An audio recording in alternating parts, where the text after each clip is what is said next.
Peace, what's good? What's the business, man? It's your brother Yanga coming again today. Blessed to have this opportunity. You know what I'm saying? I'm one of those people that are honored when I have an opportunity to come forward before the masses, man, to come forward before my own and begin to just really not just espouse my perceptions or my beliefs, my point of view or something, but to really come before my own and get to hear their point of view, hear their perceptions. I think that that's what, to me, a large part of this is really all about. We know that our struggle is to change our living conditions.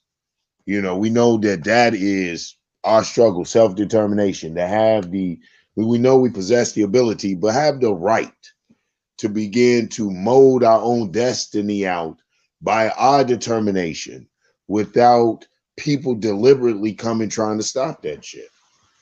I know for years, some of our more critical opponents to self-determination, when we talk about its obstacles, are the various things that have hindered us, like to say, you always blaming the white man, because that comes up as one of the very real obstacles, as one of the very real things that has hindered us. So to dismiss that or to be dismissive for that is insulting.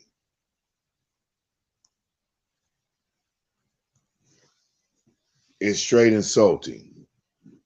So yeah, we do hold that to be one of our biggest opponents. We know to be our biggest opponent, white supremacy. But how does that work? This is what this is all about to me, man. Breaking down some of the shit and how that works, and the substructures of white supremacy, the institutions they use, the policies they use to uphold and to enforce that supremacy, even to the point that we willingly participate in a lifestyle that perpetuates white supremacy. We participate in that lifestyle, and now there's so much so the point that these ignoramuses, these niggas, these Negroes are actually, and they're black, are actually champion for white folk, championing white supremacy, trying to find empirical evidence, statistics, and all this other foolishness to reinforce the inferiority philosophy that has been levied against black people. I tell you, I use as our very continuance, our very evolution, the very fact that we still exist here as a proof to, man, really, you could almost say our supremacy to a lot of other peoples. But not being a black supremacist, I would never just advocate that, you know what I'm saying, just based on melanin in our skin. But I'm saying not just the melanin in our skin. I'm talking about look at, oh man, the psychological, spiritual, physical perseverance. And not just perseverance, but will taking this physical, spiritual, and mental will to mold out and forge a destiny for black people here in the most hostile of environments. What's up, dog? You gonna come on?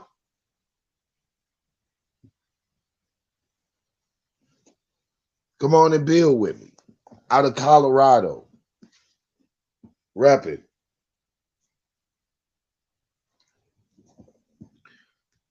Hit the link. So this is what we're talking about here. These are the things that we're combating. These are the things that we're constantly facing. And now, like I said, listen to these other channels and other places and hear them join the side of the enemy to black existence is, damn, it's frightening. It had gotten beyond heart-wrenching. It had gone far for me. It had gone far beyond heart-wrenching. Hold on, let me hear. This is seduction. We on a whole nother medium here. What's up? You can't get in? You're gonna have to re-hit your link or reset your link so that I can get in it. Because it's leading me to the old.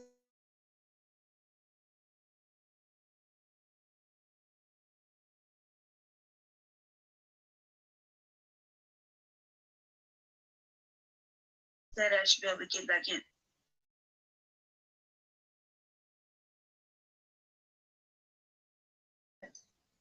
So pardon me, taking a little break. Like I told you guys before,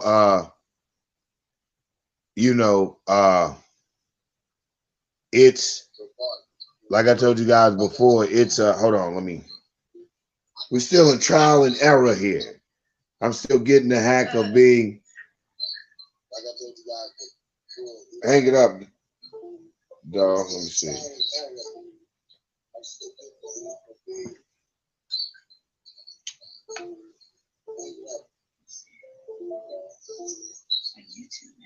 Okay, we're trying to get it together. All right, back at it. Let's see if we got it here. Let's put this other clip.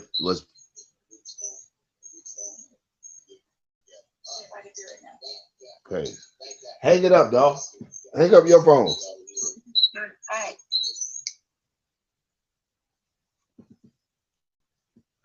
All right. Let's see what we're doing here now. I appreciate you guys being patient. That's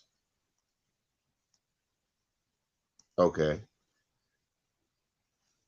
Appreciate you guys being patient. Like I said, once again, we're gonna fumble through this, and we are going to do it together.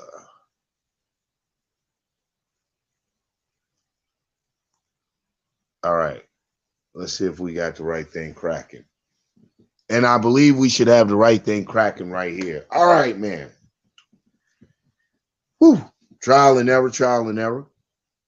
So we're talking about white supremacy. We're talking about how white supremacy just really is everywhere. And the superstructure for white supremacy, or the big vehicle for white supremacy is, we already know, the capitalist structure, and every substructure, every institution that goes into it that helps to uphold this. This is what we're Damn. There we go. What's cracking, dog? That's what I'm talking about. I was like, wow, you just had to reset that code. Everything was all too good. Hey man, I appreciate it. I appreciate it. So what's going on? Shh. Just trying to get people to pay attention to me. No, Black Power, brother, how you doing? Black Power, I'm good. Everything is it's Colorado, so Colorado is one of the most racist states here. I mean, they may not practice it like out in the South, but it's definitely racist in very small black numbers. And I've been over there basically telling people to dust off that Hasidity bourgeoisie bullshit and remember what it's like to be black. Remember the good things about being black, not just the negatives, but we can't live like that. We need some real black people around here. You know what I mean? Because bourgeoisie type of shit is really, it's really nonsense to me. I can't understand them. They're all about money. Everything's about money, and not about the people. The people are suffering still, in the worst way. And me and Jay, but most definitely me, because I'm out on the ground, is ready to start the thing. You know what I mean? Yeah. I've been ready. I've been amped for months. It's just I already know. Yeah. And tell me a little bit about Jay, because Jay's my man. You know what I'm saying? Oh, yeah. And what's up with Jay? What I found about Jay, and you don't find a lot of people like Jay. Jay is not only running for a political office, a major political office, but Jay is grassroots as fuck. Grassroots. You know what I'm saying? Exactly. Jay is really about the people. Let me tell the people, because I've been interviewing that guy like crazy the last couple of days. he applied for, or he really may say he applied. Forgive me, family, I'm from the street. Um, he ran for office in 2019 for city council at large. Uh, he he didn't have a lot of support. He didn't have a lot of people behind him. Um, Needless to say, he didn't make it hardly any money, with maybe anywhere between 500 to 15 at the best. Forgot what the actual numbers was. Um, he was running up against people who had actual position already in play, small business owners, mostly white, almost all, everybody was white. um, the thing is that he was the only one that would do his debates with so much passion, so much anger inside.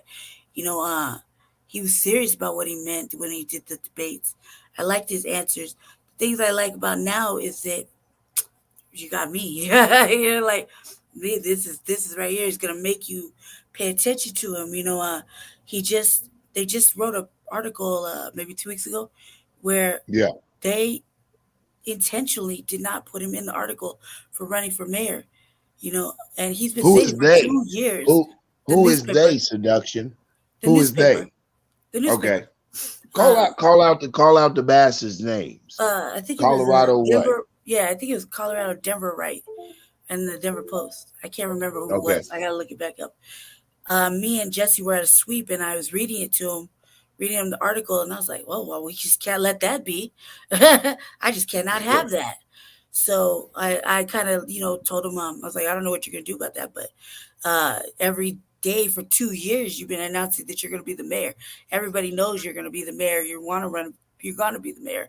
You know, um, it's like the last thing I do, you're gonna be recognized as somebody who's coming from the bottom, like how I like to look at it, a regular black man. He has ambition, wants different change, wants tangibles for our people. He doesn't want us to live in these benign neglect things that, what do you call it, broad ambiguous terms. Yeah. He wants to give things back to us first. Everybody else can sit it down and wait their turn. They've been getting passes, they've been getting everything, but black people have been consistently, repeatedly on the bottom, and that's something he can't. He doesn't want. And homelessness is a humanitarian issue, and that's his thing too. So we have a whole bunch of things. You said we. I heard you once about committing revolutionaries, political suicide, and I Yeah. thought about it. We're in a different time. The political systems are crumbling in front of us, left and Yeah. right. Yeah. And it's time that we choose something different that isn't a Democrat or a Republican. It's independent, Mm-hmm. from the bottom, Mm-hmm. from doesn't have all these fancy little accolades and things like that. He's just a regular guy with a regular ambition that little kids can look up to. You don't I drink, you don't smoke drugs. He's normal. exactly. Exactly. You know what? And this is one of the things, like I said, why I was impressed by Brother Nkrumah, man. Um, you don't find many of us, especially revolutionaries, understanding the importance of attacking and fighting for the seizure of political control. At Hmm. the very least, using that as a mechanism to point out the contradictions in the political system, to point out the contradictions in the state, the bullshit, hypocrisy in the system that you're living in. And you can't see that if you're living in a two-party system that are just opposites of the same coin. Like Malcolm X so adequately put it, it's a matter of the wolf or the fox. Yeah. you know and so when you have, it's refreshing when you have brothers like Jesse coming in thinking outside of the box, pointing out the contradictions, especially in a city like Colorado. Hell no, they don't want a people's champion.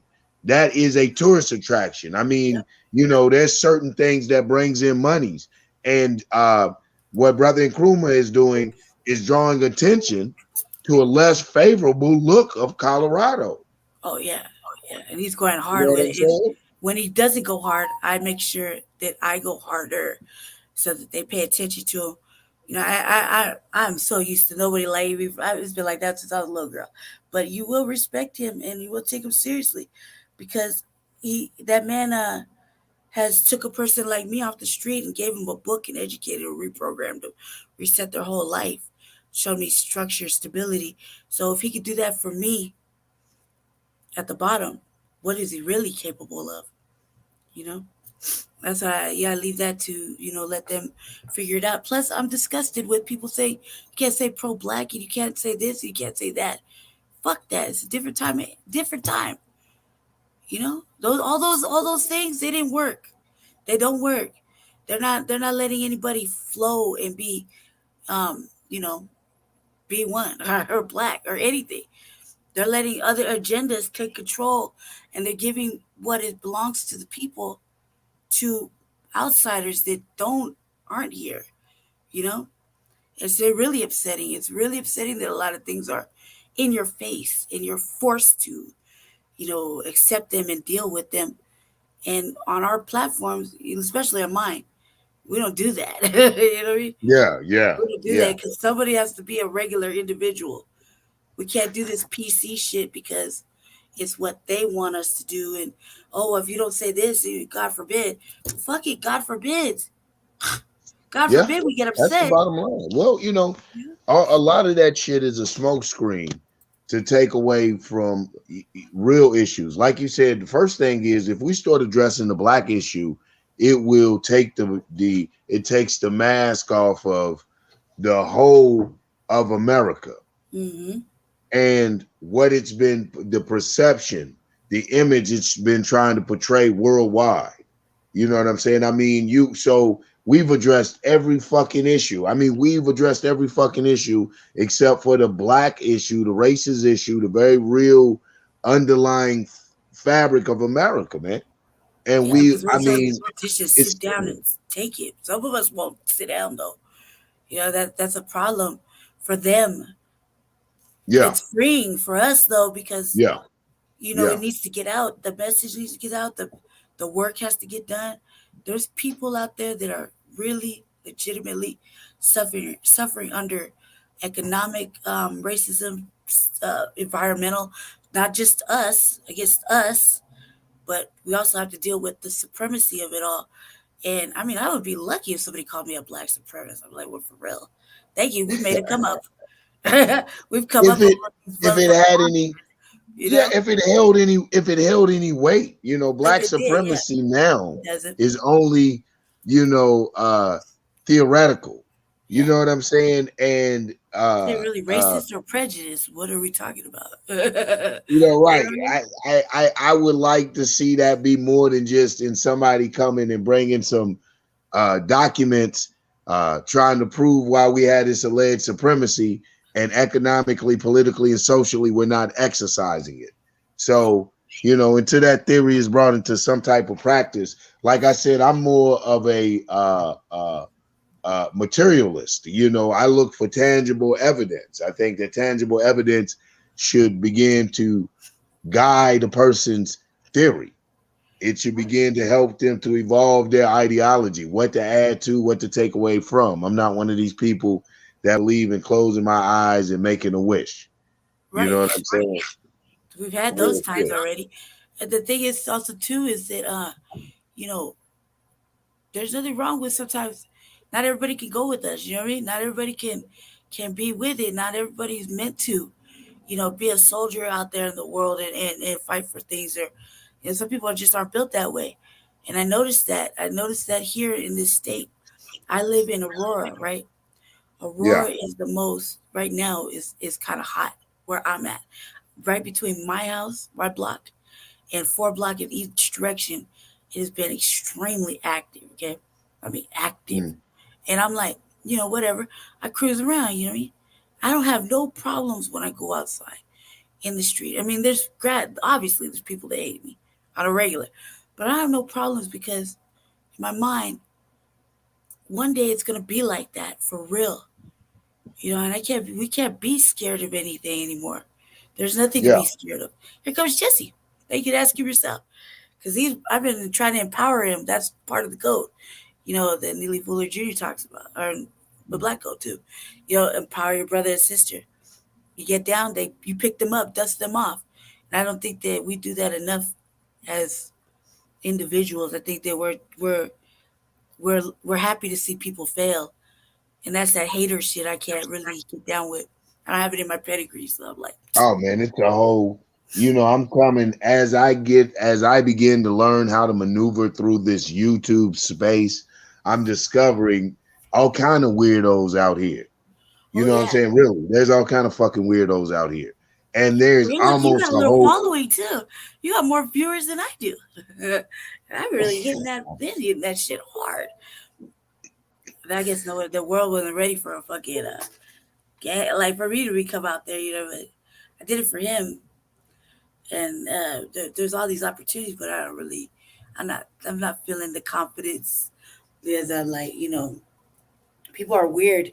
They have weird ass ideas of what they want to pass their message along, and I'm like, look, if the message is about black empowerment, black nationalism, uh, the revolution, mm, any of those good things, changing shit, being of service, getting in that ass of fucking, the police and their constant corruptions, whatever. I'm with it. Like I don't not understanding all the other shit that goes along with it. It's too much propaganda, and Mhm. you just put that under them. You see what I'm saying? They're not they're not revolutionary. Like, nobody, a lot of people aren't, especially here. This sad. This place is making me very sad. Like real shit, Yeah. real shit. Oh Like man, four what do people you mean? maybe, What do you is 10, making you sad? Sad. because there's nobody here. There's nobody really. Maybe like 5, 20 people, maybe ready for the revolution, right? But Yeah. nobody else here is ready for that. They're just talking about voter rights and I don't know what else. I'm like, fuck, we talking about? Those days are over. You don't need to ask permission. Just go do it. You know what I mean? Yeah. Like, what Yeah. are we asking for? Voter rights. The right to vote for what? Right. And why don't you Right. just take your motherfucking ass in there if you really want, if you really mean it, you really want to, just go do it. Fuck if they give you permission for it. Since when Well, you continue to wait I for mean, permission? you know how that goes. You know how that goes. We can't make it that trivial. I wish we could, but if you just go like the whole voter right, the demand to vote is really a demand for participation in the whole process of America, so to speak.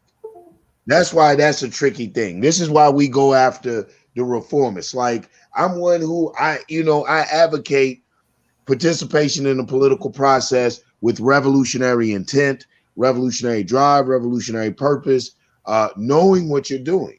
Then Yeah. you have those of us that seek salvation in the political process.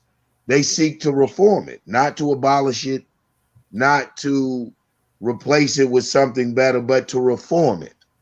Yeah, you see what's Their going on in San content, Francisco, right? huh? You've been watching what's going on in San Francisco? No, I haven't. Pulled my coat. Go check it out. They decided that the Tenderloin is like one of the hardest areas right now for homelessness, drug addicts, whatever. They had a whole bunch of smash and grabs a couple months back. They couldn't have that. So the mayor decided last week to get up there and decide that she don't want to talk about defunding the police anymore. She want to talk about giving them more money and reinstating all that whole thing. You know what I mean? So there's no such thing as defunding. It's just, oh yeah, we're gonna add more money. We need more. We need them. In San Francisco, is like, well, all of California. There's nothing but racist police. It's pretty racist police everywhere. That's all that is. You know what I mean? And so as they're showing the smash and grabs, because I'm doing it on my show, I'm recording. Nobody wants to talk about the police brutality that's happening right there in front of everybody. As they chasing the assailant out of a fucking, what is it, Gucci or some stupid ass shit like that. You know what I mean? Yeah, Like they chased him down and they're kicking him and beating his ass right there. They're like, nobody wants to talk about that though. They're worried about purses and whatnot. You know what I mean? And then absolutely. now this lady was like, well, this is very personal to me. You can't walk your children down in the Tenderloin. First of all, nobody walks their kid in the Tenderloin. That's like fucking high crime area. Like they can't get to the park. What park? like what are you talking about, lady? There was a park. Homeless people be kicking it over there. You know what I mean? I played like, but she was so adamant, and I was like, it just takes one to start to go back. And I'm thinking, what happened in California? Because California had a whole bunch of task force designed to eliminate a lot of the police brutality. Like Mm, civilian, like real people developing, reimagining these reimagined task force, whatever, and homeless shit and drug mm. addicts. So they had a whole plan like fucking 9 months ago. I'm like, where the hell they go? Where did Politics. Politics. When you don't pay attention, it's hocus pocus. You know, you're the lying?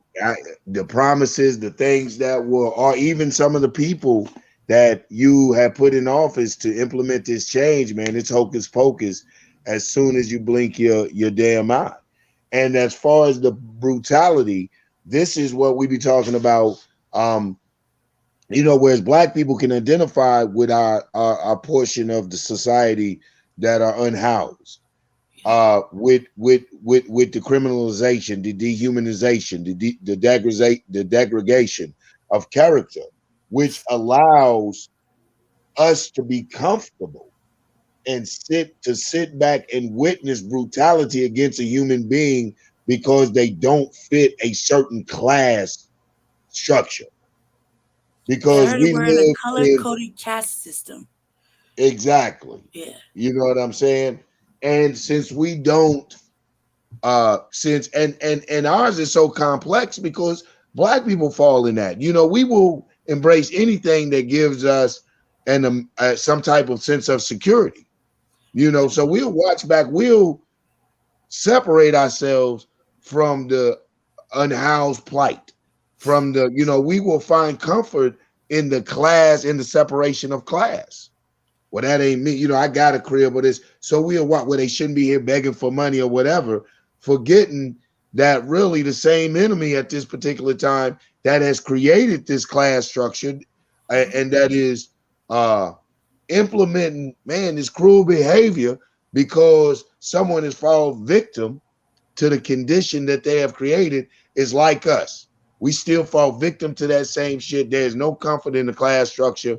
We fall victim to the same many who created that classist shit by creating the races, maintaining division in the peoples, and an inferiority complex and economic exploitation, everything else that plagues us as black people by creating the whole nigger class or the whole racist thing that they're doing. So let me ask you this. So Yeah. Neely Fuller Jr. is always talking about you know, uh, fighting white supremacy and replacing it with the system of justice, right? So what does it look like in the political system, considering that the what they call justice, or I like to call white justice, is dished out, and it's not fair, it's not equal. It's not like, if somebody gets drugged in the street and murdered, we can't drug somebody else and murder them right there, like an eye for an eye or anything like that, because that would just be way too much. So it's like, what how does the new up and coming, because even in other states, the grassroots is coming up right now, like they're just inching their way little by little, how did they replace an already detrimental system that's been like that for God knows how long, like who knows how long, generations easily, to fixing it to where it's actually a system of justice. You know what I mean? Like how Neely Fuller Jr. puts it. You know what I mean? Because everybody has their versions of what justice is. But we're usually on the same line of thought process of what that looks like. I'm also too really like, on that bucket man. Where's the Okay. tribunals? you know, Yeah. Yeah. That's me though. That's me personally. But how does a regular person replace it with something that's already like, watching court? Court sucks, man. Motherfuckers cry and shit. It's a wrap. They're out. They Right. So kill what? more people. What overall? What's the? I missed it somewhere. Overall, what's the question? How does a person replace the system currently that we have now with an actual system of justice? What does that look like? How do they do Um, it? I think one of the things that we do. You're on mute.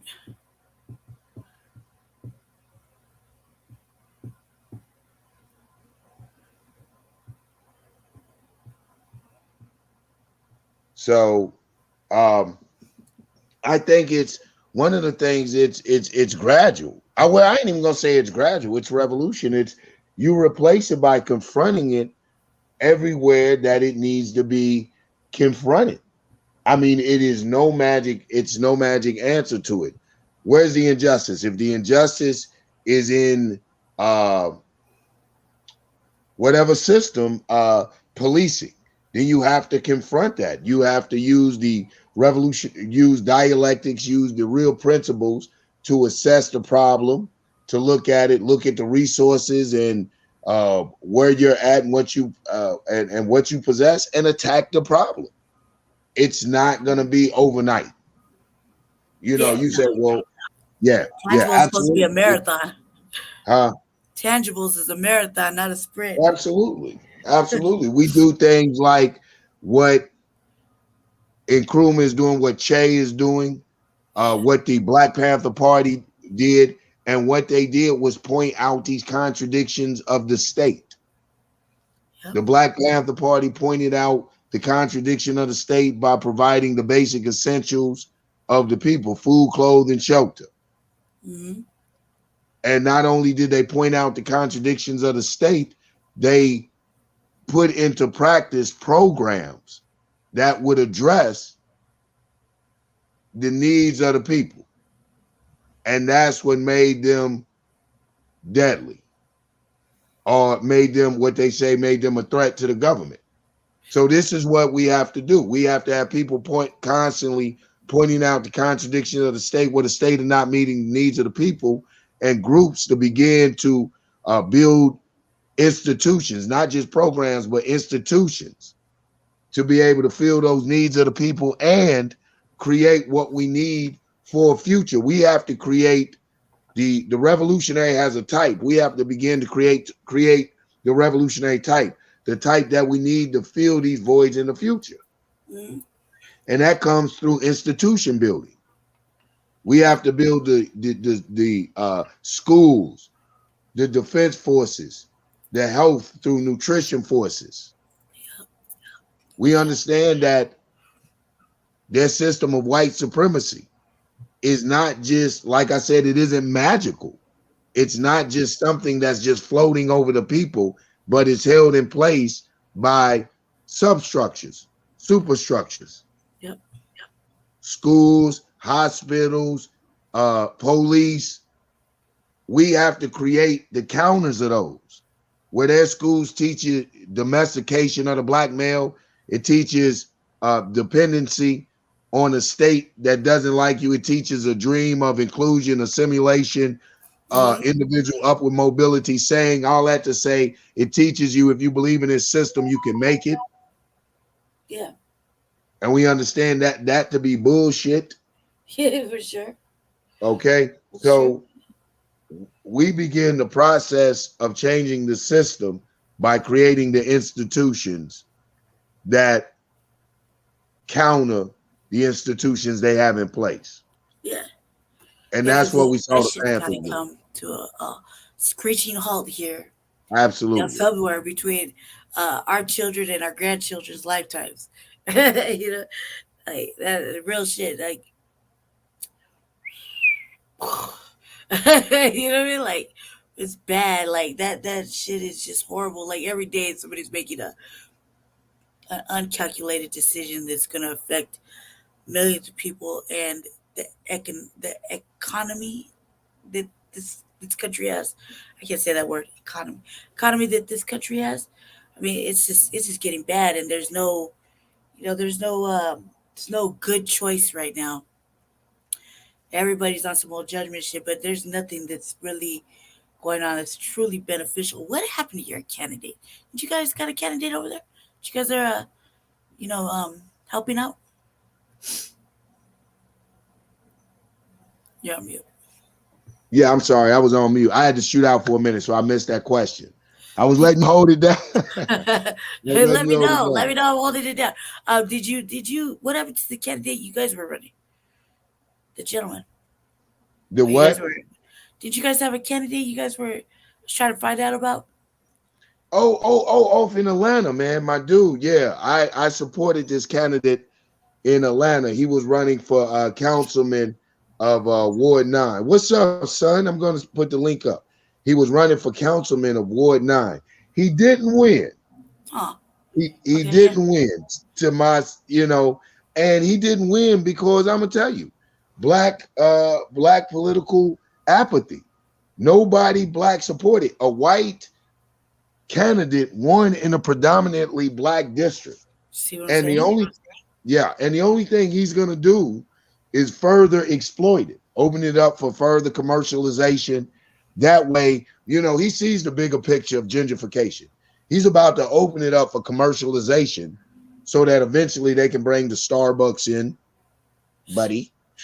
They're gonna run in Walmarts. They start with tricking the people to open up certain areas for commercialization, that we're gonna bring a Walmart, we're gonna bring this, and we cheer for that because that is good in the beginning.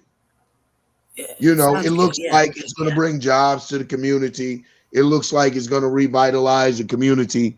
Uh, and those things are very good. But if we don't keep an eye on uh, the overall plan, if they have business communities in your not business communities, what is it? Business people, Mm-hmm. then it's good for us to be involved with that, because a lot of the times they see the plan, they see the future plan, and what these people do is begin to change the zones in your community to open it up for these type of things, because they know gentrification is coming. Oh yeah, with a quickness.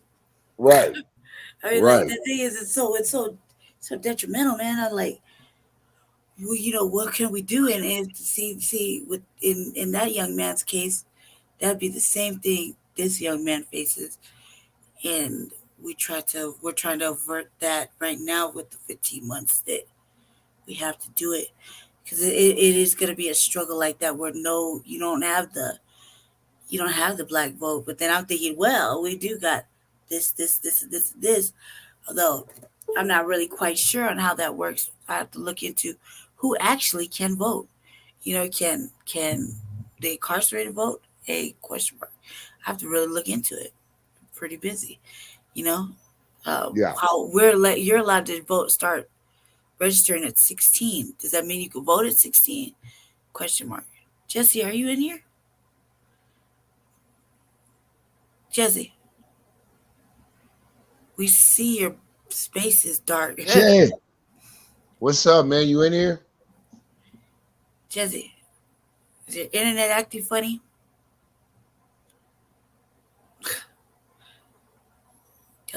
Cuz, are you there? Probably on mute or something. Nope, you're not on mute. Well, it's he's in a weird Wi-Fi area, so we'll see what happens. Maybe I just Okay. pop back in here shortly, because I would really like you to talk to him, because I've been amping him up, dude. like the best motherfucker for the job is IEV. You were right when Yeah, you said it long time ago.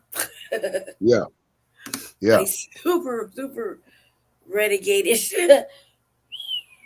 I don't even care. I don't want to apologize for none of it. I'm like, everything has to be said. If it's not said, we're just holding back. And I don't know about yeah. anybody else, but I believe in your chakras being clogged from holding back, actual truth. So I just can't have that. So we just go, just here. Okay. They're not digging it, but or maybe they are. I can't Yeah. tell anymore. I don't. I can't tell. Everybody treats me the same. So So is I mean, he? I see So nothing different. we talk about. So is he making progress? I mean, like, Yeah, yeah. uh, Well, and we're that's why I starting to was get hoping out. that. He hasn't filed yet, but Yeah. it's looking promising right now. Right now I'm just getting since they ignored him, I decided that he should do. I've been interviewing him a whole bunch of different questions and things like that. I'm trying to get him out there, like it's nobody's filed yet. He got 16 months, 15 months. He's writing his stuff down. He seemed to have it all together this time. Like I was really impressed. I didn't really think that he had any answers. Because he never talks to me. But upon further questioning, he was kind of ready. By the time Okay. it's time, Okay. he's gonna be I'm. really ready and to That's what I'm tackle talking that. about. I, You know what? And I'm wishing him, like I said, man, I'm wishing him the best. It is difficult to find uh our people ready to get involved at that level of the game and ready to start saying, hey, you know what? I'm trying to bring about a change. I'm trying to do some things uh and make some shit happen. And knowing what they facing, because I know Che's politics. Che ain't got no punk ass politics. no, You know, no, and that's what's refreshing about it because I mean maybe not for them, but for black people as a whole, it's like, where what? Let me pay attention. Well, okay. I didn't think I would agree with this. And I watch. That's why I have my own program, so I can just say whatever I wanted to say. But when it's on his, I've been trying super hard now to control certain things. It's not that I feel like the times have changed. If they could change for them, they should be able. We should be able to control our own narratives too. For What do you us, mean? What do you mean? Break it down. for example, when the political women's action movement over here said that he couldn't say pro black, he couldn't say this, and he couldn't say he wasn't that he wanted to do for black people first, and everybody else after that. That was kind of taboo. Like, no, don't do that, because that means you're you know um showing some sort of racist shit. They use racist. We're not racist, right? So Mm. I'm like, what do you mean? We can't have him. I can't. What do you mean? You mean that you can't be who you really are, or stand behind what you really mean? You know, the man comes from Garveyite Panthers. What was there? What was there? Well, okay, That first Democrats don't like explain those who these terms. explain who these people are They're and like what their Democratic problem was. Colorado Women for Political Action, which is mostly a um, Democratic platform or whatever. They usually do a lot of Democratic things, and it's mostly for women of black women. Okay, I won't say Mm, women of color, and say black women, and you got to be a Democrat to be a part of that. I'm nothing like that. So when I go explore these things, it's because I'm there to help Jesse. Not that I don't get along with women, it's just women or whatever, right? Um, yeah. However, this I took a boot class, or is it called a boot class, Jesse? Something like that. Like a couple day course, and I learned that they were about nothing but scandalous tactics. Like, hey, if they see you fucking off, they're telling. You pick up one more ballot than you're supposed to. They're telling. They're talking to they're trying to destroy your run before you even get to do your run. And anything Hmm. negative they're throwing out there because they want to win. That's Democrats run a very scandalous campaign race, and that's what I learned. I was like, oh fuck that. But the fact is that when he ran for 2019, what was your father running for, Jesse? He ran for mayor. He was running for mayor. Chairman Sekou was running for mayor. I ran for city council at large.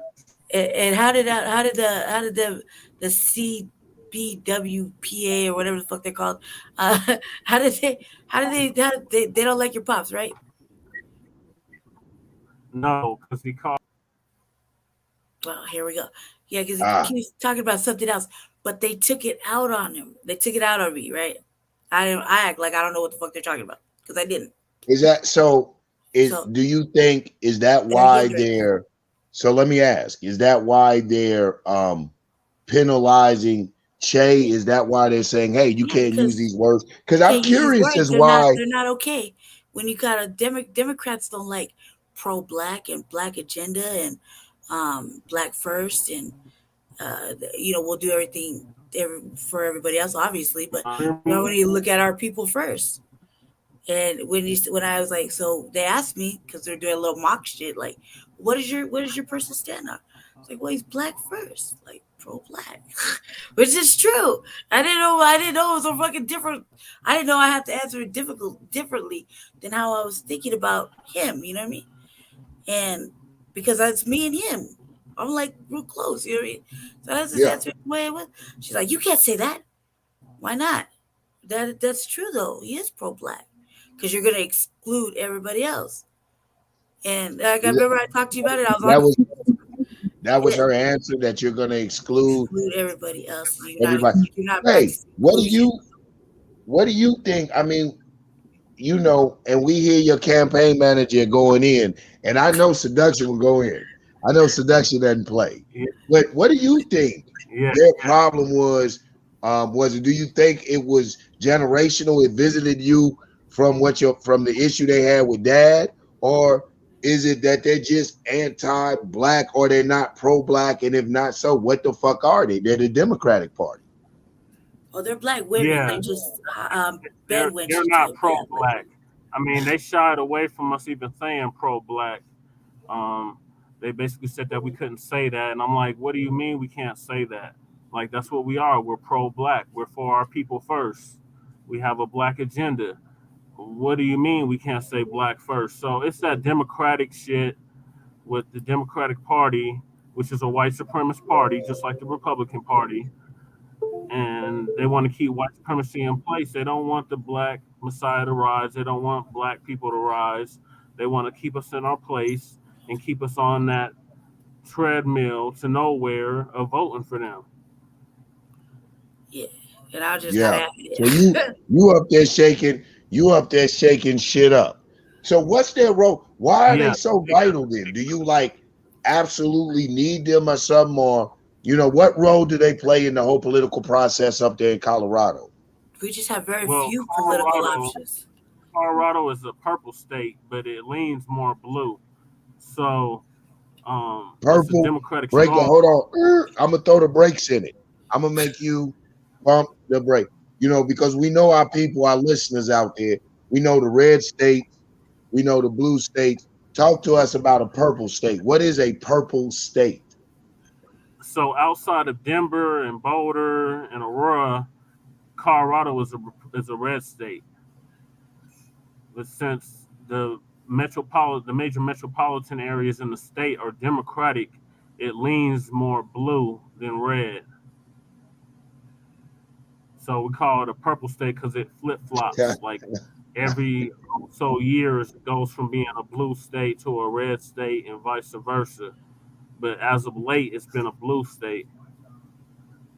Yeah, And there's yeah, only a small few little political things you could join in to like, learn politics, whatever. This just happened to be the only black women's one, I would say, here.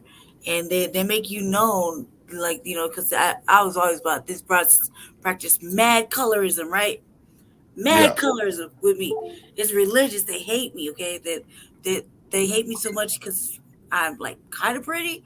They want to pick on that, and they just want to fuck with me about him and or whatever his father did in the past or didn't do. And it's a bunch of older women, that anything for Jesse. Well, cool, anything for Jesse. Let's get this show on the road, right? They're like, I'm already knowing it's whatever, right? I'm secure with everything. I'm cool. What I don't like is that they intentionally don't let me um, do any web workshops or anything like that. Not because I acted out in the last one. The lady came off foul. I came back. That was it. It was a wrap. After that, I behaved myself for 2 more days. You know what I mean? But there's no reason other than they don't like me. And unless he does it, he calls them, writes them. I can't get into anything. It's because they don't. They're not. Nobody. It's whatever. Once I get in though, then I learn much, and a lot of it is really helpful to him because he didn't have that. 2019. He never none Right. of that stuff that I'm So learning now. I'm thinking if if there's a problem with play, so what's your black constituency seduction, Shay? What are you guys looking like up there as far as the black voters, black participation, and all of that shit? The black people that we have out here is a lot of bougie class, a lot of bougie Negroes. We're about 10% of the population, so it's about 750,000 people in the city. And out of that, I say we're about 10% of that, so about 70,000, give or take, is the black Okay. population in Denver. And I'm shooting to get majority of that, if not all of that, because the people that I think are going to run for mayor, they're not going to get the black vote. I'm the only candidate that's been in the trenches since day one, been pushing a black agenda since day one, letting black people know I'm on your side and I stand with you since day one. So I don't see them other candidates getting the black vote at all, especially after the policies they've been passing while they've been on city council and whatnot. So I believe that I will get majority of the black vote. I might get some of the white vote, I might get some of the Latino vote, and I might get some of the Asian vote. But my main focus is the black vote. Okay. You think that enough with that, with the Asian vote, the Latino vote, and the predominant black vote? You think that'll be enough to push a victory? I have to get at least 100,000 votes. So Damn, that's where I'm that's a factoring. lot of votes. I got I got a quadruple, if not more than quadruple what I got last time. I got almost 15,000 votes with no money. So I got to get at least 50% of the vote to make the runoff, and then after the runoff, I got to get over 50% of the vote to win it. Okay. I actually have I have a little strategy, a little strategy, a little ground strategy, you know, that I think will be a lot more. It'll cover a lot of the votes that he don't get. The other thing is that it's not just the votes they're talking about; it's the money. That's really what gets you in. Money. But they're talking about Mm. viability, who's viable and who's not.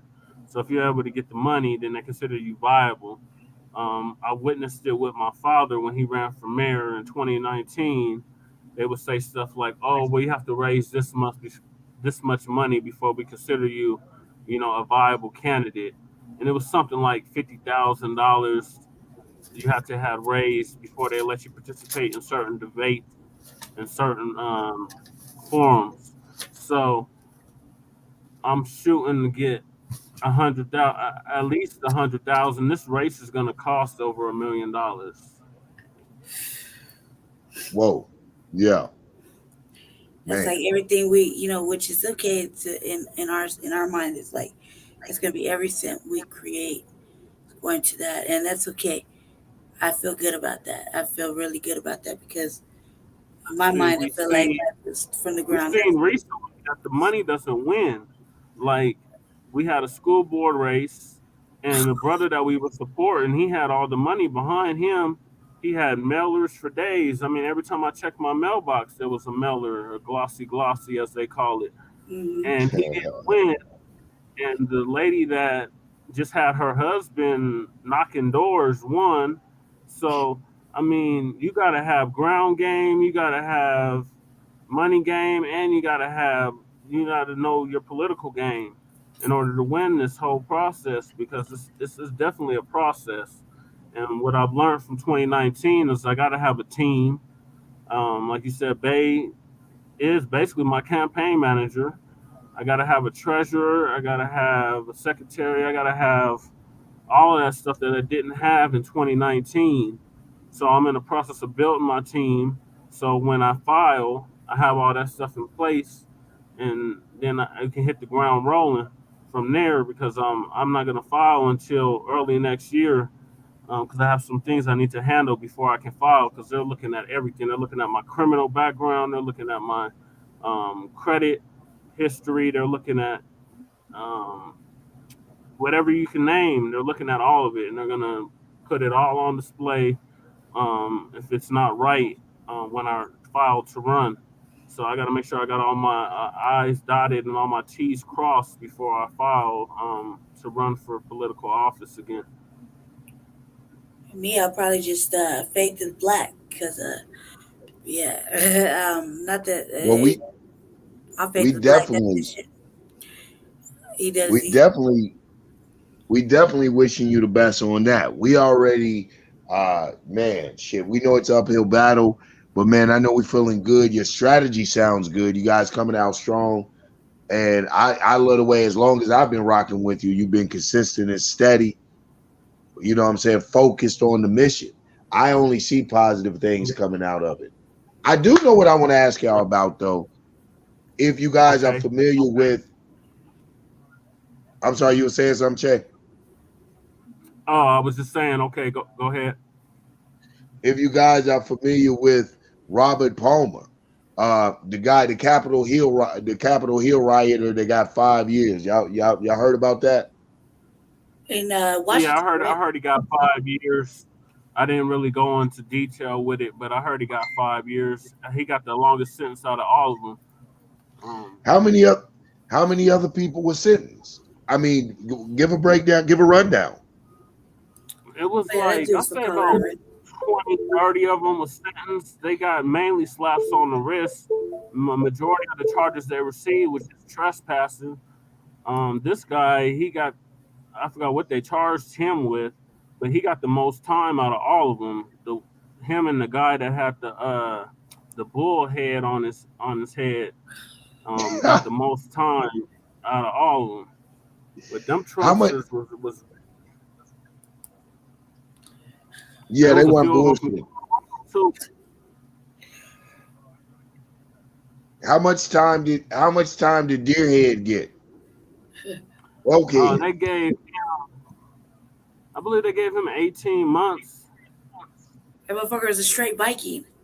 I Yeah, knew He they were like gonna get his. Yeah, he was the scariest. He was the scariest cracker out there. that I motherfucker mean, he just did trying to yeah. show not his like abs and his horns. man. He came to party. You hear me? Yeah, He yeah, came to Yeah, throw down. Shit. He came to get his and boogie on. You yeah. had He to know you was gonna be the center of attention with yeah that he type yeah, of he outfit. really went like that. Like he was all about the abs and the Viking shit that he got going on. A Damn. little fur on him. He just looked a little bit like, straight Nordic or fucking yeah, you know what I mean? Hey, he was Look like with it. motherfucking Viking with fucking red, white, and blue on him. Like, let's get it. uh-huh. Oh You know? man, he was absolutely with it. I saw a video of this so-called not so-called Robert Palmer dude, and he was acting an ass. I mean, he was about to be Yaznis. And Mm. what's funny, I mean, he was doing the fucking most. But what's funny, I don't know if it was in relation to this one clip I had seen of this black officer, but they showed the Oh clip of this black guard running up them damn steps. yeah, I Was remember the that. brother getting Yeah. it?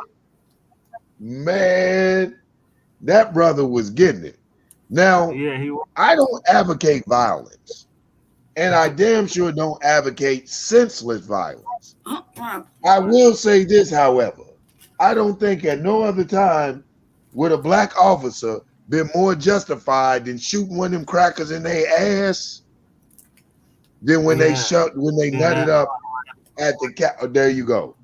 I was thinking the black people in the coffee room taking selfies and shit, just chilling, or their shit was just going down. Like they was in the coffee room, drinking, Yeah, giggling, taking selfies and shit, smiling. Well, that shit was while the white people were This- terrorizing everybody else. I didn't know because where to they go. wish Yeah. that because they wish they would see they was the brothers like you and I. They Mm-hmm. was the us in the coffee room. I'd have been in the coffee room too, wishing one of them white boys would I know, run like, off oh in man, there. I hope Joe gets him. Wish they would. They saw them sitting off in there. and They politely got no ran their food white either. asses by. I've They been having in a there hard day talking at work mad too. shit. Shit, I'm frustrated, tired at work too. Shit, I wish you would. Give me a reason. That's why I'll I pick don't up Right. everything understand. outside of somebody's office, because they're running out real crazy. I'm picking up watches, phones. Okay, man, look. Let me tell you When something. they buying This is why pots. I said it must be a certain caliber of black people that they hired to work at the White House, because I Yeah. know Walmart security guards will whoop more ass than them motherfuckers. Oh, word. You know what I'm saying? Right. Shit, I Yeah. know. I can't. Here you have all this authority and you don't Mhm. do anything. I'm serious. I know jokers that work at Walmart will pepper spray your bitch ass for less. Exactly. So it must be a certain type or a certain caliber of Negro that they Scary. hire to I've work at the state's capitol. I'd have been up there pepper spraying, been over there billy jumping. clubbing, Oh man, especially if tasering I was white masked folks. up. If I'm masked up, I'm ninjaing it all the way through. I swear I'd be answering charges right about now. They'd be Right now, I'm like, like, Jesus Christ, it wasn't me. Exactly. What me? Post TSD, police stress trauma disorder stress trauma. I was I'd like, had all kind of shit, I like went the into police work and I do. don't know what happened. Yeah, I'd have bleeped out. There's no way. So I thought that was amazing. But when I saw that clip Hilarious. of that brother running up those steps to get away from those, I was done. What about when the Believe me, supremacists I went have a down like bad in case. Washington and they couldn't get a ride back. They were waiting for the U-Haul, so they were all standing on the road like 100 fucking white supremacists, 100 KKK motherfuckers just sitting down the road with their little plastic shields and shit, waiting for their ride. Are you serious? When did Oh this? yeah, I was reporting When that did, shit on my oh shit man, program. listen, seduction. I'm gonna have to work with you, and you're gonna have to put some of these clips together for me Oh so we yeah, you can guys see it show. now? I'll show you right Yeah, now. That pull shit's that up. hilarious. Yeah, pull that up. That shit is fucking hilarious. Hold on a second. Let me make sure Pull I up get it. them goofy ass crackers. Motherfuckers are out there. Straight. Hold on a second. Let me open up a tab real quick. I don't think I have one open. So hold on. One second. I was showing it on my show. Um, how they were over there, and I was like, Black Valley, let's just start paying attention to motherfucking U-Hauls with white people driving it, because you never know. You lift up the back of that shit, there's gonna be 100 motherfucking KKK members in there Okay, chilling. You know what I I'm mean? trying to take. So what happened? They got stranded or something? They were stranded waiting for their ride. Waiting for the U-Haul to come back and pick them up. Oh yeah. Man, Let's see, white supremacist premise. has to be embarrassing. That shit was Has hilarious to to me. be embarrassing. Them That shit was fucking goofies, great. freaking goofies. EC. Let's see if they can pull it up. Okay, I'm back. All right. Okay, good. This is funny. Let's see. Just 5 months. Nope. What is it? W overshadow DC. DC. All right. Let's check this out. Hold on a sec. Well, let me get over here to StreamYard. No, StreamYard. Okay. 1, 2, share file. Are you back, huh? Yeah, my signal is really bad. Yeah. I think that thing needs a new one. Okay, can you see this? Y'all can see this, right? Yeah, let me Yeah. put it up there. Your people could see it already. Oh, they can see it already? Yep. Let me turn this up a little bit. Over the weekend, its members wore masks. Some carried Just 2 weeks plastic ago. shields, and according to their banner, they were marching, as they put it, to reclaim America. Joining me now, early start anchor and CNN correspondent Laura Jarrett, back with the CNN senior political analyst John Avlon. Look, we can agree that this one is too many. right? To see anyone marching. You sure my people can see it? I can't see it.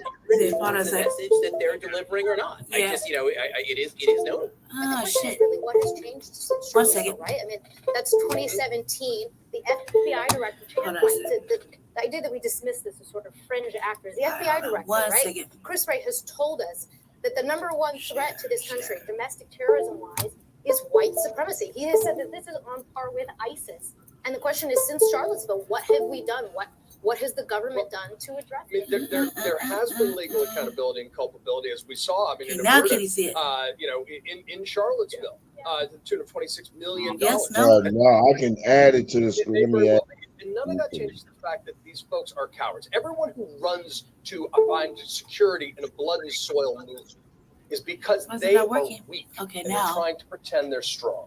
But we also shouldn't underestimate the historical resonance of this, which is why Laura is saying, and the fact that this is a current issue in our country that we need to confront. When they come Okay, now you can see it, masked right? and carrying battle shields to the Lincoln Memorial, Perfect. Now you can see it. pay attention, folks, because this is a problem Okay. that's confront this virus of hate and white supremacy and white nationalism in our country. All right, now is we can go. not done yet. The only good thing is this one didn't turn violent, but the next one could. And that's always Laura Jarrett. Let's see if I can find the one where they left them. That shit's fucking hilarious. What was that? 2 weeks ago. Okay. Let's find this. Hey, don't I have to put a disclaimer or something up? Yeah, fair use. Nah, fair use. Gotcha. YouTube. Fair use, YouTube. I did it. Fair We use. begin tonight Fair with For use educational purposes. commentary. what's been killing Okay. Yeah, for commentary, reactions, and this kind of education. behavior. Fair use, YouTube. This source is MSNBC. Of last year. Yeah, I tried get it. to win back the House in 2022. That is it's exploded over there Okay, because man. these groups are mobilizing, they're recruiting at ridiculous rates right now, and it's a lot that is not. Secessionists, these throwbacks, militia groups that came down there, like the Virginia militias, that actually came to protect them.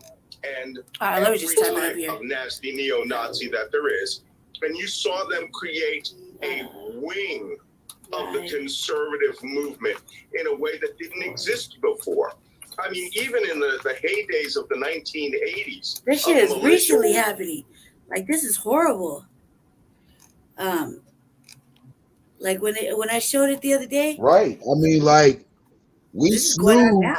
Like, really, yeah, like we really snoozing on spread and the push of white supremacy. Yeah. You know, and that's the real deal. Let's see right here. White National go mainstream. It's NBC, MSNBC be like, just let it have it. Hold on a sec. I'm just trying to find the one where they where they forgot him. That shit was fucking hilarious. I think it's up here. Fuck it. One of these got it. Just give it like 1 second. I got it. I will let you just give one quick second. MSNBC be fucking putting it out there. Let's see. A group of white supremacists called Patriot Front marched in Washington, D.C. on Saturday evening. This thing was that chanting marched in Philly. aggressively to reclaim America. According to U.S. media, about 100 members of Patriot Front marched outside Lincoln Memorial and also the Capitol Hill, wearing matching outfits of sunglasses, white face coverings, blue jackets, khaki pants, and brown boots. Some carried plastic shells and American flags. The group's leader even gave a speech near the Capitol while bystanders booed. Police closely monitored the group marched through downtown D.C., and the march ended without incident.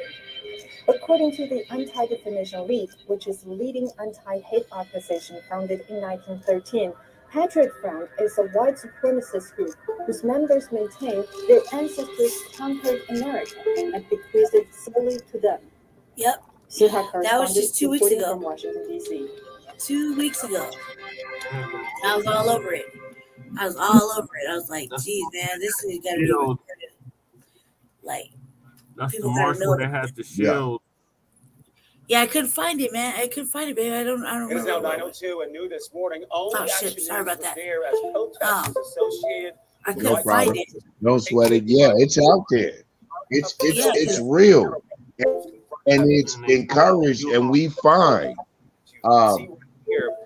when you in the light treatment of these insurrectionists, of these people who stormed the Capitol, we find in the light treatment them white supremacy, the privilege, white privilege, and white supremacy.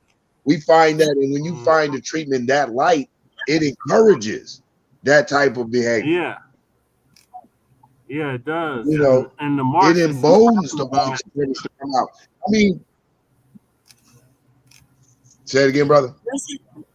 Yeah, the march that she's talking about, them mugs, they were hopping out of U-Haul trucks, and then when it was over, they one of them left their shield. The police went and gave them their shield. Like, oh, good job. Like, we salute what you're doing. Yeah, You're that's saluting true. known white supremacists, known terrorists, and telling them, good job, here's your shield. Go about your business. Yeah, white nationalists. Exactly. That's the white nationalists. I like, well, you know, let us be called anything else. Like, you know, it's a real problem when we do anything like mobilize and just have peace. That wasn't peaceful. Yeah. The Klan is not peaceful. I mean, their history bears witness to it. You know, one of my favorite equations, I don't care how erroneous it is, but this is us. You know, this is black people, this is white people, because they always think someone's emulating them, is when they try to equate our revolutionary movements to these hate groups. Yeah. You know, and I challenge any one of them to go back and look at our history and show me where we've hanged one of them from a tree, dragged one of them from a car, have perpetrated any real hate crime against white America or against unsuspecting, unwilling, I mean, not unwilling, my bad, I was distracted, some unsuspecting civilian white person. You know, if anything, black folks probably should be mad at some of these black groups. I've some of these groups gonna get pissed. Hell, I'd even dare say we probably harmed more black people than white people. To be groups of black power. Yeah, check it out. I found something. Look, this will be easy. This will be easy for you to get. What is it like this? Because I was over there. One more time, I'll share screen. Fair use, YouTube. I'm looking at my my show real fast. So fair use, YouTube, and we'll go right here. We'll go right here, and hopefully you can hear it. Okay, bam. What we believe is a smoke bomb. They're to retreat, and they literally ran away from the people of Philadelphia. Police later questioned the entire group of. Back it up just a bit, okay? And security is heightened for the 4th of July. Action News reporter Becca Henderson is live on Independence with an update on the commotion in the city of Philadelphia. Becca, what are you learning about this? Greg, first of all, the First Lady is due to be here on Independence Ball within the next few hours for a celebration of freedom ceremony. As you said, with her presence comes heightened security. Homeland Security had issued a warning this week about the threat of violent extremists exploiting the return of. Oh, am I doing something wrong? Non-violent last night, a group of white supremacists were here in Philadelphia. They marched through the city on the eve of the First Lady's visit. Police say none of the protesters were from. I took it off. I took it off the screen. I thought I was doing the echo. No, go ahead. News was the only back crew up on because that's scene where you as can the see group it. traveled down the Ben Franklin Parkway across Okay. Chestnut and Walnut Streets before marching to Penn's Landing. Hundreds of masked protesters from Patriot Front chanted while carrying American flags and shields. At Penn's Landing, several onlookers began yelling at the protesters and banging on trucks as the group loaded into the vehicles and drove off. Police say some of those angry onlookers actually scared off the white supremacists. They started engaging with citizens of Philadelphia who were none too happy about some of the things they were saying. They had to make a fucking U-Haul. U-Haul. And at one point, somebody in their crowd threw a type of what we believe is a smoke bomb to their retreat, and they literally ran away from the people of Philadelphia.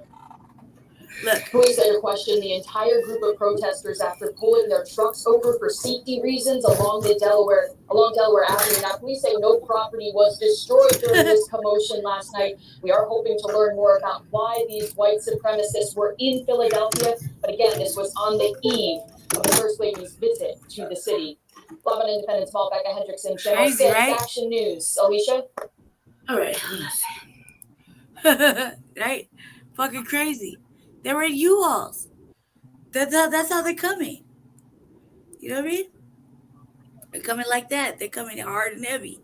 You know, there's on my show I was highlighting where, you know, motherfucker got caught. He was talking about how he want to end the railroad. But you know what? I'm gonna tell you.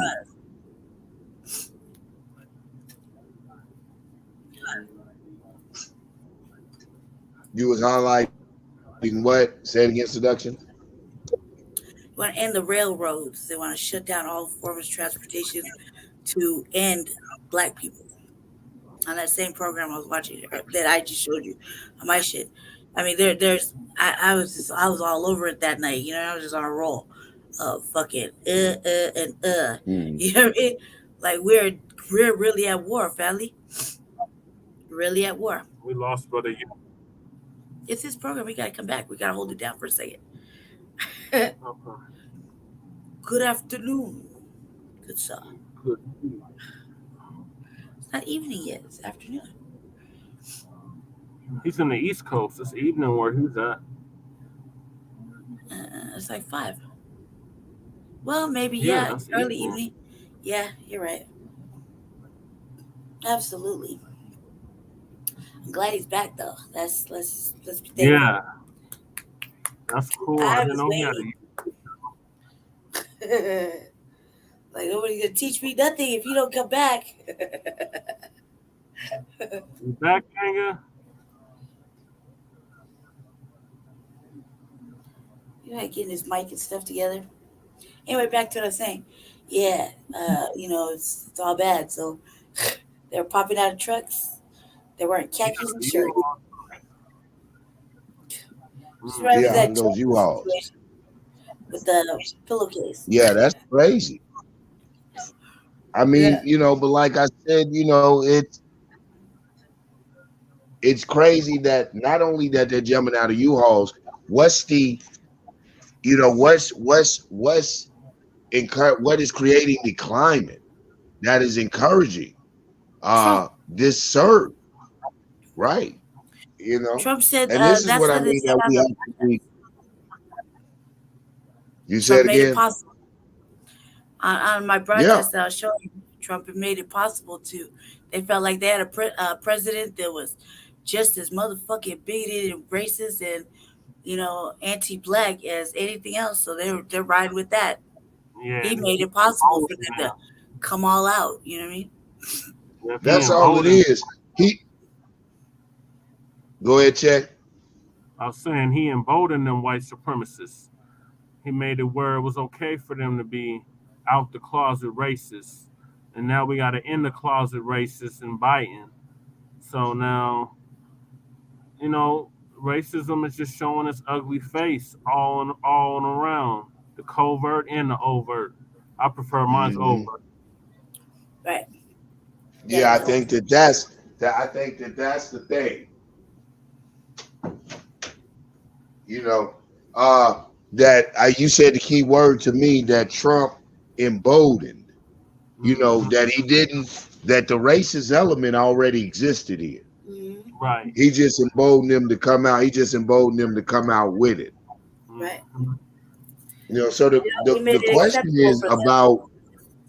Say it again, seduction. He made it acceptable for them, and he let it ride like a good hour and a half or some shit, so that she could get real riled up. Even though everybody was asking him to do something, he wouldn't do shit. You know, he was adamant about his hatred towards a lot of the races. This has been going on for a while. This shit with the Biden and Kamala stuff, that's nothing unusual. They're just they didn't do it. You know, they made it known they could do shit for nobody. And we got 3 years of them. Yeah. So what's the, the thing is, like we seen it, and eventually we see that patterns come, and these become patterns. What can we do to begin to slow down the process of these Trumps, or even, I hear rumors and whispers that Trump is coming back. What are some of the things that we as Black people can do?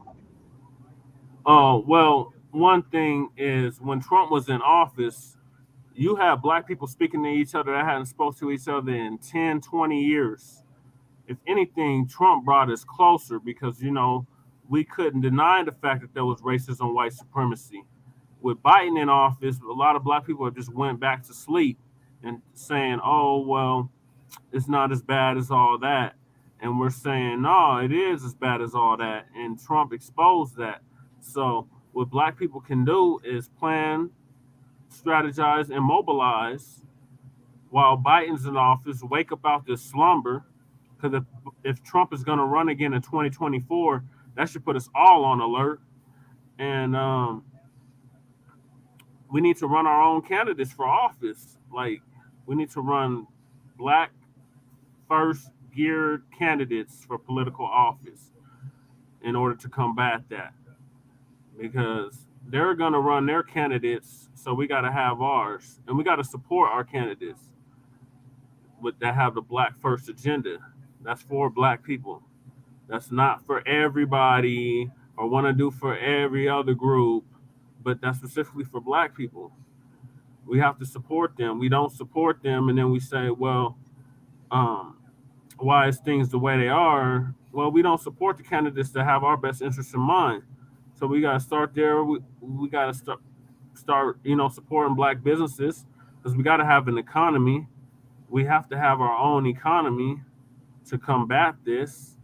I mean, it's a lot of things we got to do. But that's just a few I can name. I think.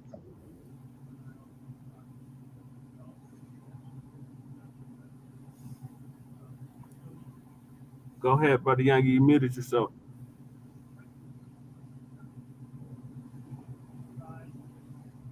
Mute.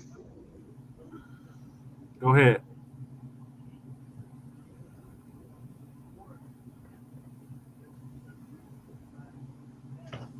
My tablet won't. Yeah. Don't get scared. Just keep writing. Just rock with it. You're not on mute yet, so you're finishing your thought.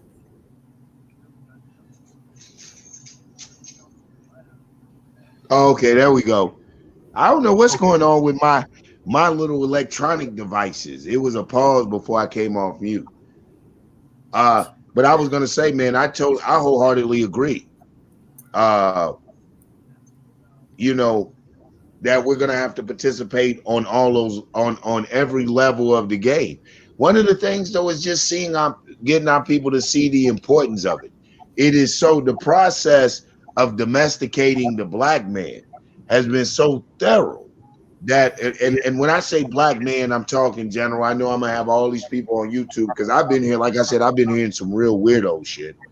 Now, I mean, you gotta be so politically correct. You can't even really say the Black man. You have to be careful in saying that. But I'm talking about Black people, right. And the domestication of Black people has been so thorough and so good and so complete that to even get involved in their own process of self-determination can seem overwhelming. Mm-hmm. I hear a lot of Black people on these stations talk about, well, where you going to start? What you going to do? They have been so conditioned to accept the bullshit they're being fed that even thinking about freedom is not only a far-fetched notion, you can almost see how laborious it is to them. You can see how they get tired thinking about the work that goes into their own self-determination. So one of the challenges I face is how to get us to participate in our own liberation struggle. Say for instance, I'm looking at the Sudan. Just a little while ago, a couple days ago, the civilians of the Sudan marched on the capital of, I believe it's Khartoum, and they marched because the military had formed a coup. The military had taken over, Nice. and the people want representation. Say it again. I said that's nice. They took over. Yeah, but the people want people representation. The people want a people's government. Yes. What I'm saying, and so what I point out is when I watch these countries go through these upheavals and what they do to get their liberation, what is keeping us from? I mean, we don't even wiggle our ass. Yeah. You know, what is keeping us from being proactive and not reactive? We still have a lot of Negroes on the plantation. And you know, it was two type of Negroes on the plantation Malcolm X taught us. It was the house nigga and the field nigga. And we still have a bunch of house niggas that's standing in the way. If these motherfuckers get the hell out the way, we can get somewhere. But they're standing in the way of our progress. Yeah. I'd have to say that. I'd have to say that. You know, one of my partners did a debate on that, talking about was civil rights beneficial for black people, and that was my argument. Somewhat what you're saying there about how house Negroes get in the way. How I was saying that it wasn't beneficial for black people as a whole, for the American black, when you look at worldwide what was taking place. Right. You see what I'm saying? While we were regulated to civil rights issue, the world was moving forward in liberation struggles. Guyana was getting its independence, and so on and so forth. In fact, interesting side note, while we're sitting here fighting for civil rights and all that other shit, and Guyana's getting its getting its independence. Dr. King was at Dr. Kwame Nkrumah's inauguration. Yep, he sure was. You know, so it's crazy how he wouldn't come back and you wouldn't find more revolutionary or more self-determinist teachings right in his speeches, knowing that he knew better.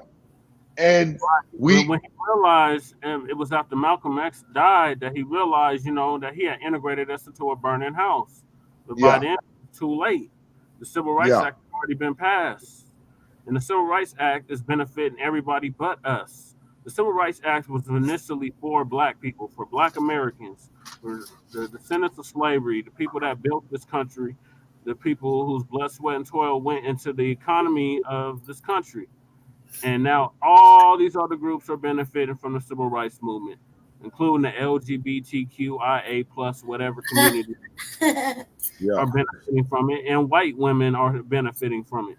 So it was a detriment to us. It wasn't a good thing for us at all. Integration was the worst thing we could have did. Because under segregation, we had our own businesses, we had our own schools, we had our own hospitals, we had our own everything, and we gave up all that to what? To sit on the same toilet as the white man, to eat at the same restaurant as the white man, to go to the same schools as the white man. Like, doesn't make any sense. Yeah. And initially, that's what it is. You know, and what I think what history fails to teach us, if we don't, and especially because we don't teach our own history, is how the white man invested heavily in the civil rights movement because they didn't want you to go to the alternative, which was what Malcolm X and Stokely Carmichael and everybody was pushing, and that was Black Power.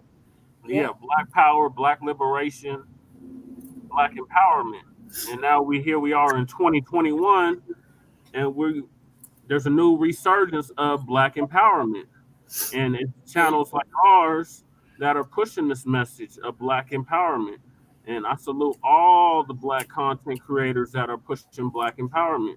we're actually going to be doing a show tonight on Sabaka's Black Experience Enhanced about the importance of the new black media and how it's changing the narrative on the news scene. Like the news has no choice but to acknowledge our presence because we are shutting down whole presidential elections, shutting down whole presidential campaigns. It's tangibles or nothing. They see that now, and they're doing everything in their power to try to mitigate it. And they're creating their own news networks like Black News Channel, which is a complete joke.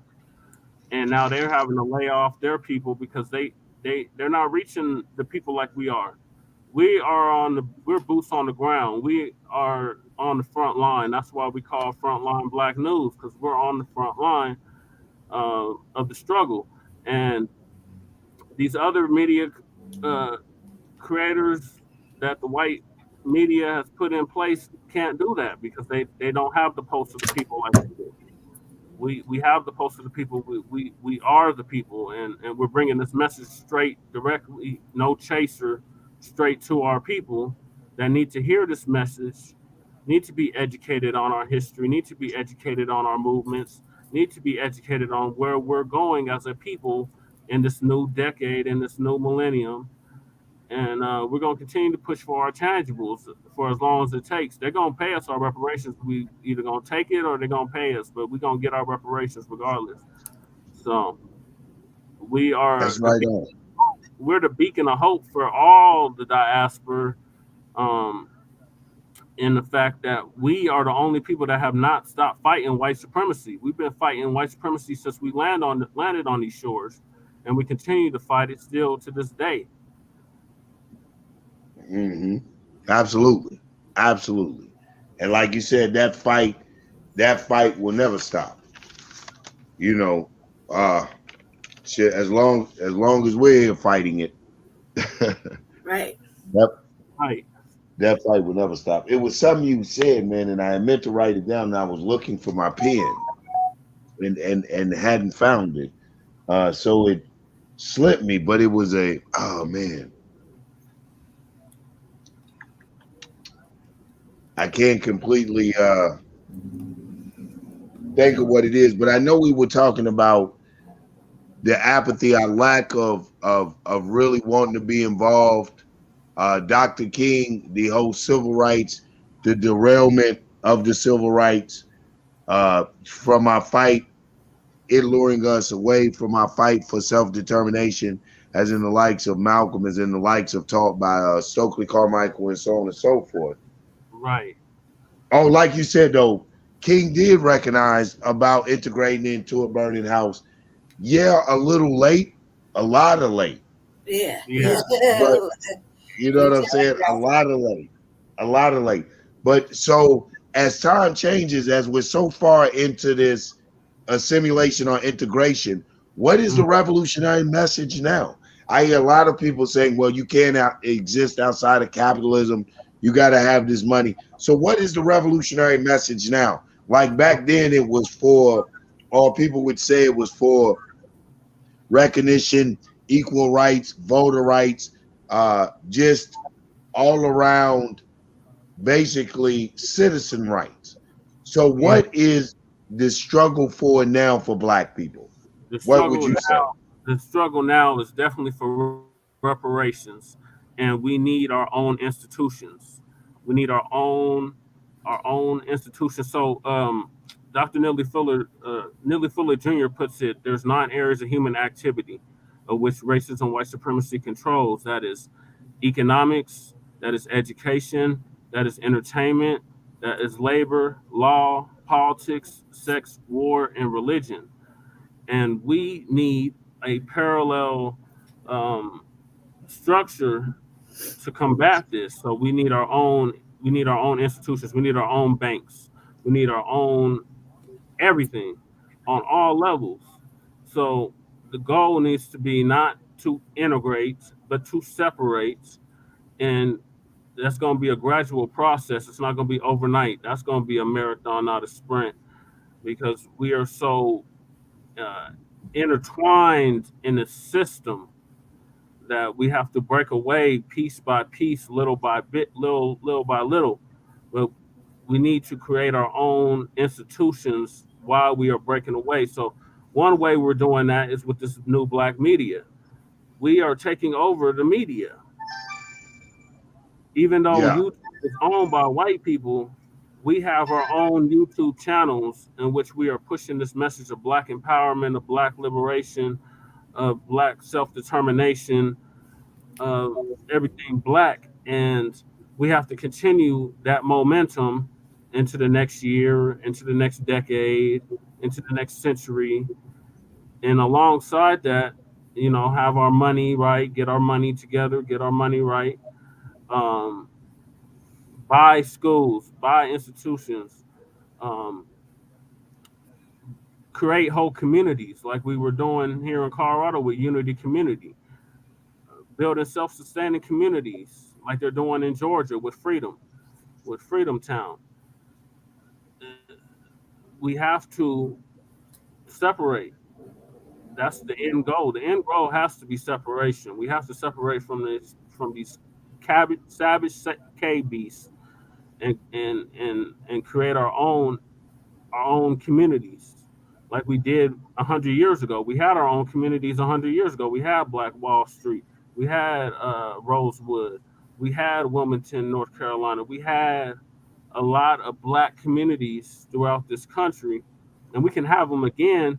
We just got to learn the mistakes from the past, which was we didn't have a military structure to defend it because we know they're coming.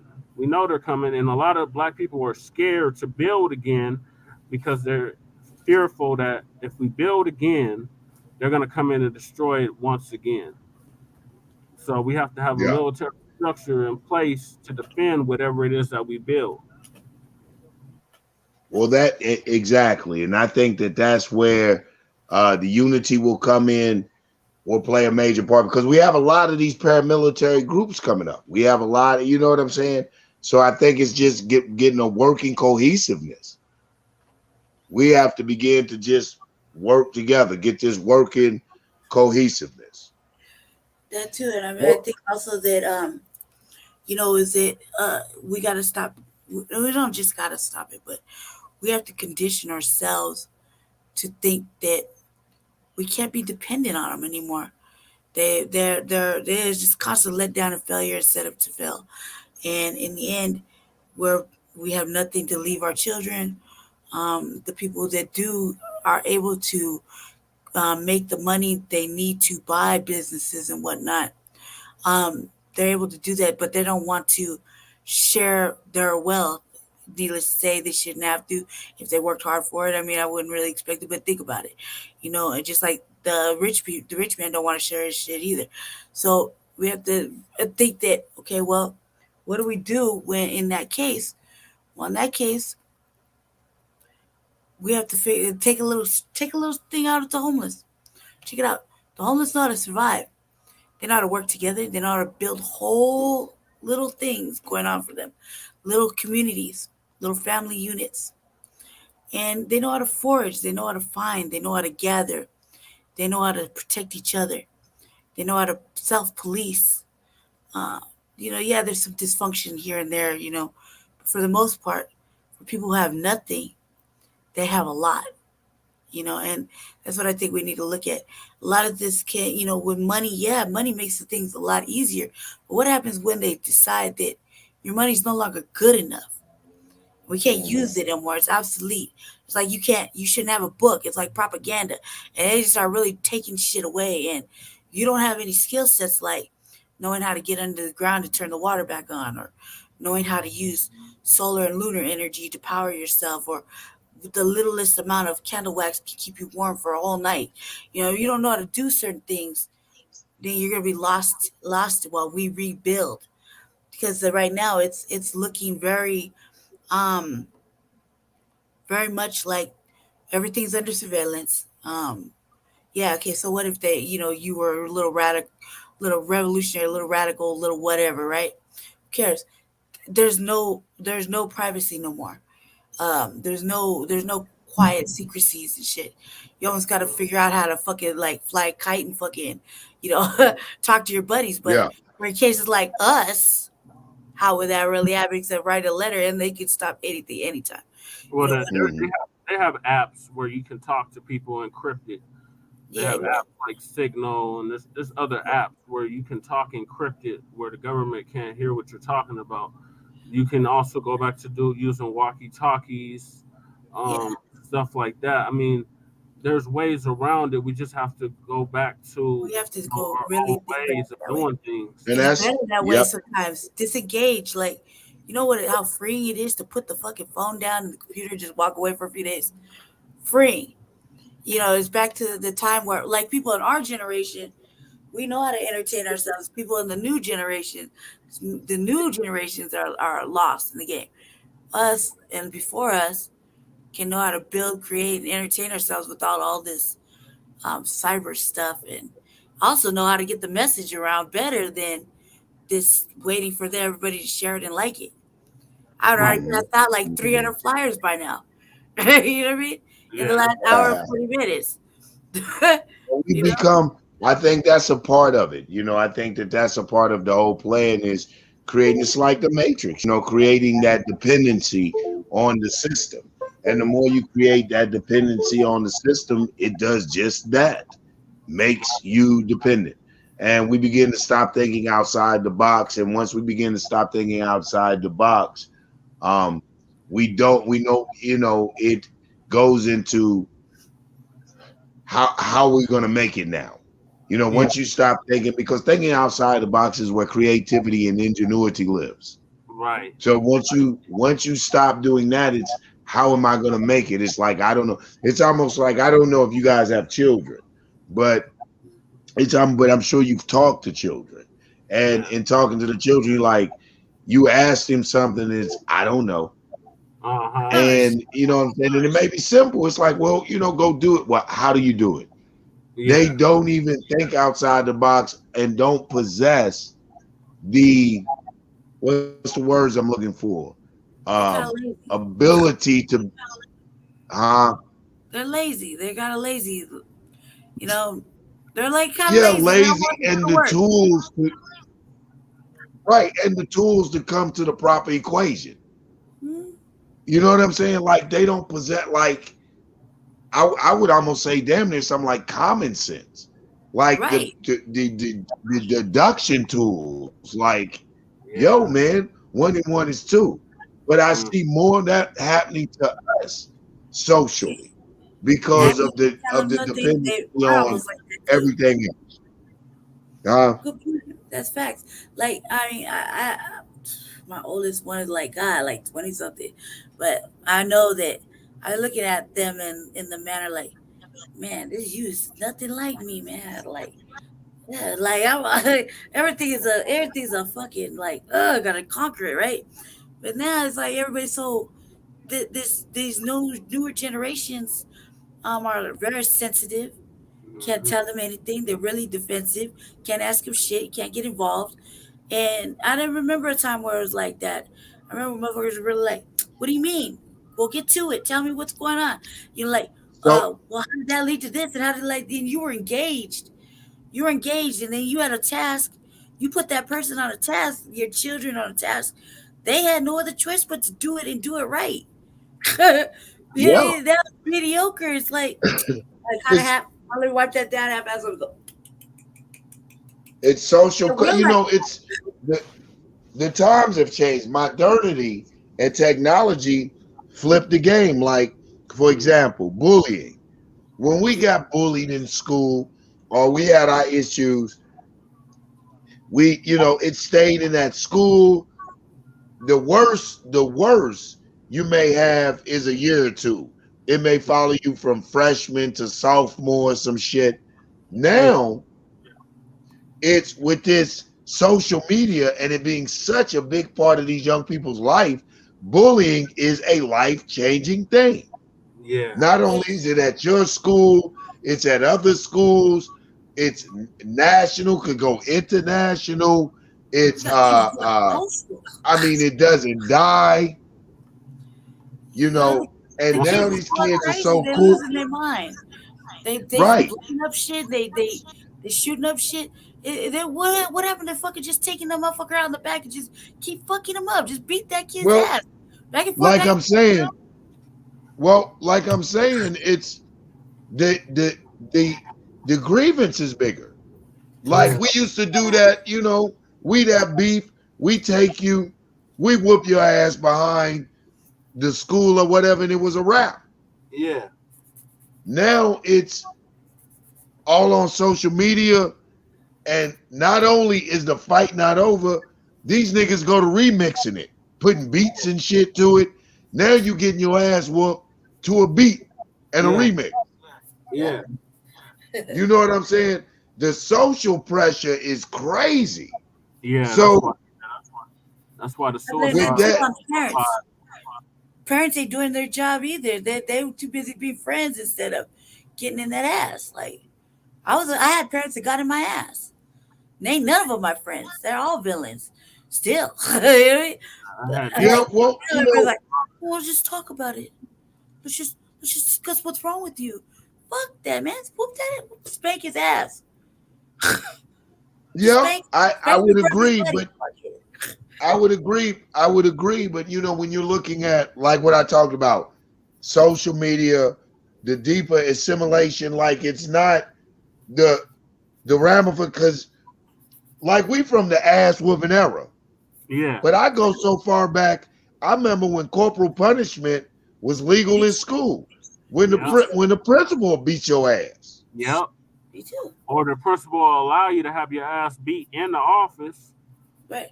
I come from that era. I'm a product of the 80s. Corporal punishment is all I knew. And it fucked up my whole life. After the fact of my own children. But it was worth it. I could behave myself and sit still, don't touch shit.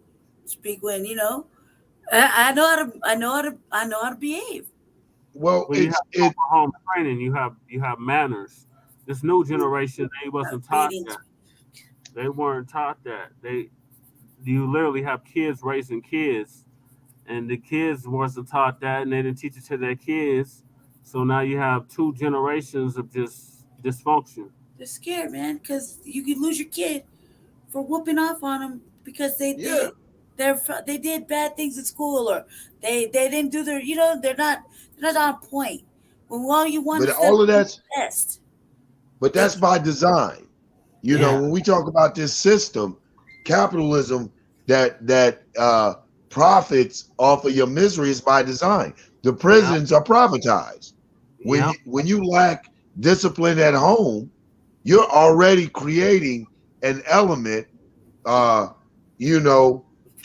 nurture certain criminal activities, at the very least, anti-authoritative behavior.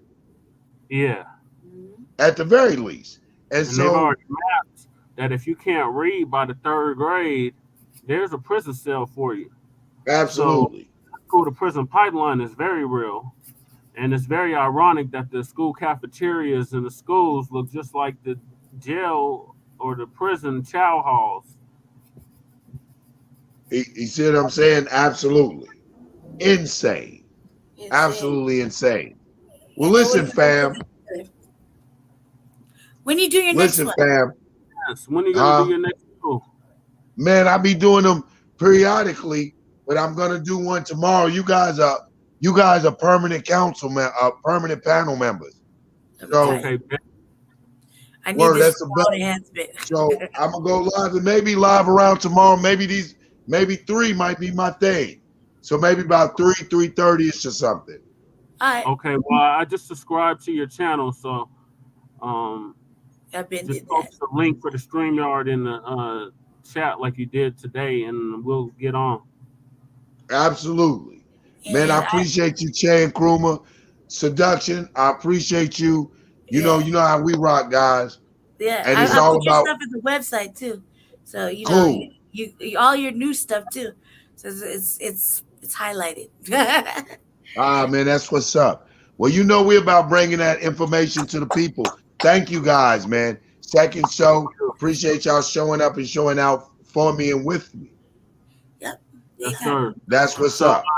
For your viewers, please go to frontlinecampaign.org and check us out. Also, check out Frontline Black News, like and subscribe. Check out Shabaka's Black Experience Enhanced tonight. Put it in the chat. Okay. I'll do that. Put it I'll in do the that. chat too. All right, go ahead, Jesse.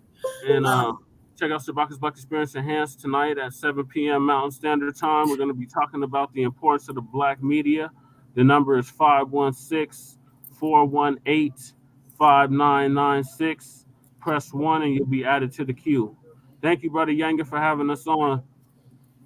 Yes. Man, anytime, Che. You know that. Anytime, brother, sister. All right, so we'll get up next time, man. I appreciate the viewers. I appreciate my peoples checking in, checking the show out. Catch me tomorrow. Peace and Black Power. Peace. Peace, love, and Peace and Black Power.